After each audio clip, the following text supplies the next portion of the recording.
Okay, let's dive into this. You've probably seen this picture a million times, right?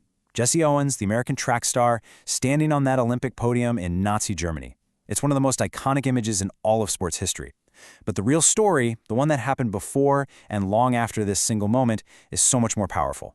Because think about it, while he famously tore down the myth of Aryan supremacy on the world's biggest stage, his greatest fight wasn't actually against Adolf Hitler. Not even close.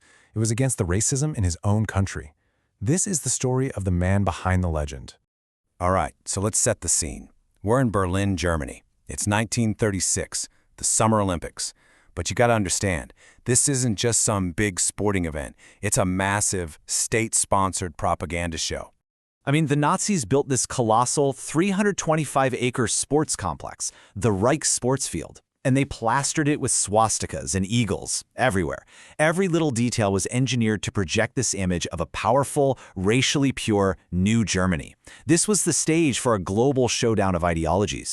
And onto this stage walks a 22-year-old African-American athlete, the son of sharecroppers. In what has to be one of the most stunning rebukes to an ideology ever, Jesse Owens becomes the undisputed star of the games. He wins 4 gold medals: the 100-meter dash, the 200-meter dash, the long jump, and the 4x100-meter relay. He just single-handedly crushed the myth Hitler was desperately trying to sell.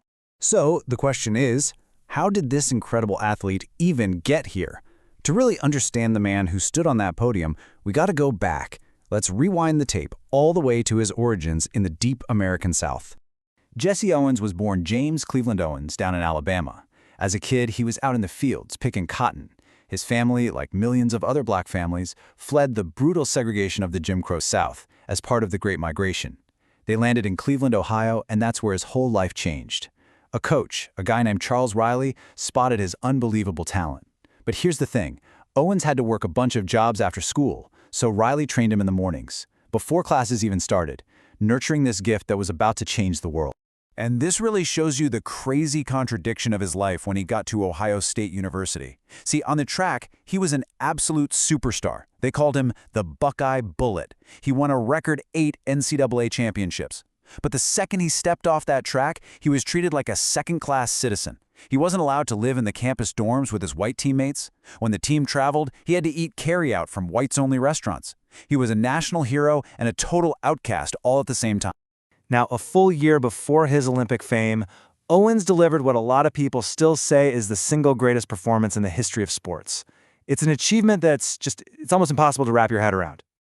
So picture this, just 5 days before the Big Ten track meet, Owens falls down a flight of stairs. He messes up his back, badly. On the day of the competition, he's in so much pain he can barely even bend over to touch his knees. He literally had to talk his coach into letting him try just one event, the 100-yard dash, just to see if he could even run. What happened next was just legendary. At 3:15 p.m., he ties the world record in the 100-yard dash. Okay, amazing. 10 minutes later, he shatters the world record in the long jump with a leap that wouldn't be beaten for 25 years. And he wasn't done. Over the next half hour, he set 2 more world records. So let me get this straight. In 45 minutes, while seriously injured, he set 3 world records and tied a 4th. The world now knew he was absolutely unstoppable. So after this heroic performance in Berlin, Owens comes back to America. And you'd think there would be ticker tape parades, a hero's welcome fit for a king, right? But what he got instead was a harsh, cold reality check. You know, one of the biggest myths from those games is that Hitler refused to shake his hand. The truth is, Hitler had already stopped shaking hands with any athletes by that point. The real snub, the one that Owens himself talked about for years, came from his own president. Franklin D. Roosevelt never sent a telegram, never called him, and never once invited the 4-time gold medalist to the White House, an honor that was pretty routine for white Olympians. And the cruelty just didn't stop there. When Owens got back, he wanted to capitalize on his fame to, provide for his family. But the Amateur Athletic Union, run by a guy named Avery Brundage, demanded he go on a post-Olympic tour in Europe for no pay. When Owens refused, they just stripped him of his amateur status. And just like that, his competitive track career was over. At the absolute peak of his abilities, he was only 22 years old. This global hero was left with nothing. He famously said, "I had 4 gold medals, but you can't eat 4 gold medals." And to make ends meet, he was forced into these spectacle races, competing against local sprinters, cars, and even racing against horses for cash. Can you imagine that? The greatest Olympian of his time was reduced to a sideshow attraction. But, in the middle of all the political tension and personal hardship, there was a moment in Berlin that Owens said was his greatest prize. And it wasn't a medal. It was a friendship that completely defied hatred. So during the long jump qualifier, a rattled Owens fouled on his first 2 attempts. He is 1 jump away from being eliminated. That's when his German rival, Luz Long, the blonde-haired, blue-eyed athlete that Hitler was holding up as the Aryan ideal, walked over to him. He advised Owens to make a mark a few inches behind the board to make sure he had a safe jump. Owens took the advice, qualified, and then went on to win the gold. And in this just incredible act of sportsmanship, Long was the very first person to congratulate him, and they walked arm in arm right in front of Hitler. This quote really says it all. For Owens, that moment of human connection in the face of all that tyranny was worth more than any victory. It was this beautiful friendship forged in the most unlikely circumstances, a real testament to the power of sportsmanship over politics.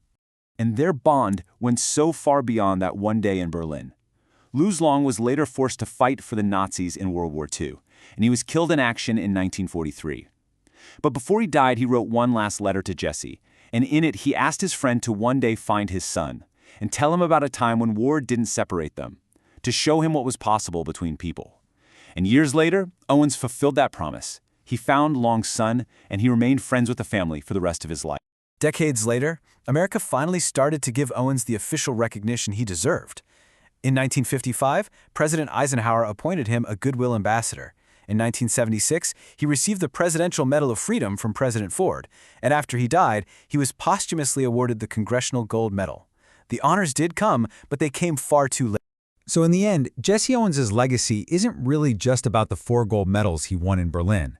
It's about his lifelong race against poverty and prejudice and his powerful demonstration, side by side with a friend, of what true humanity really looks like. He ran to prove a point about dignity and decency, which kind of leaves us with a question to think about today.